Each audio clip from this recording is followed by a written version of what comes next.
Eh bien, comme vous le savez, la zone de libre-échange continentale est une dynamique qui a été mise en place récemment par 54 États africains. Cette zone stratégique permettra de redynamiser, revitaliser, sinon booster de manière globale les 54 États africains dans le secteur divers. Par exemple, le niveau infrastructure, au niveau de la transformation économique, l'inclusion économique, etc. Cette zone permettra également de réduire de manière considérable le taux de pauvreté dans ces États africains. Elle permettra également de créer plusieurs emplois.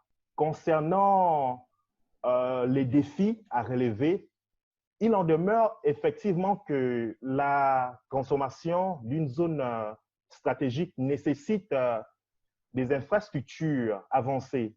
Or, nous pouvons constater malheureusement que dans la plupart des pays africains, nous enregistrons certains déficits au niveau des infrastructures.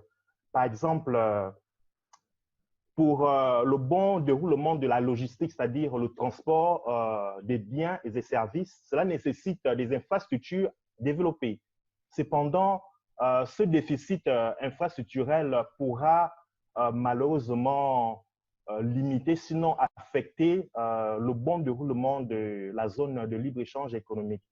Un second point important qui devrait être considéré par les États membres de la zone économique de libre-échange.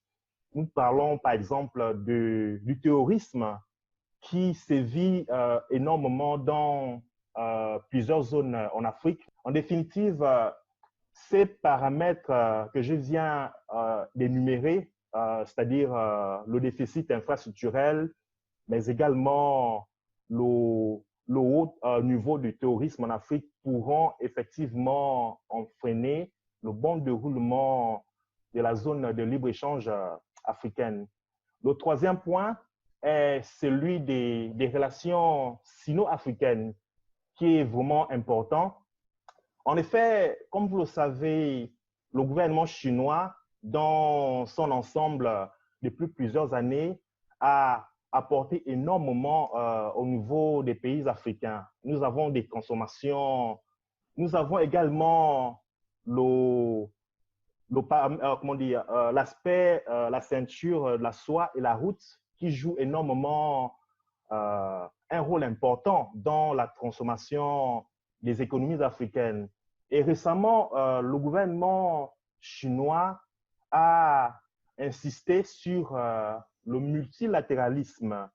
Alors, ce multilatéralisme, je pense que permettra aux pays africains de renforcer leur coopération économique, mais également commerciale entre la Chine et du côté africain.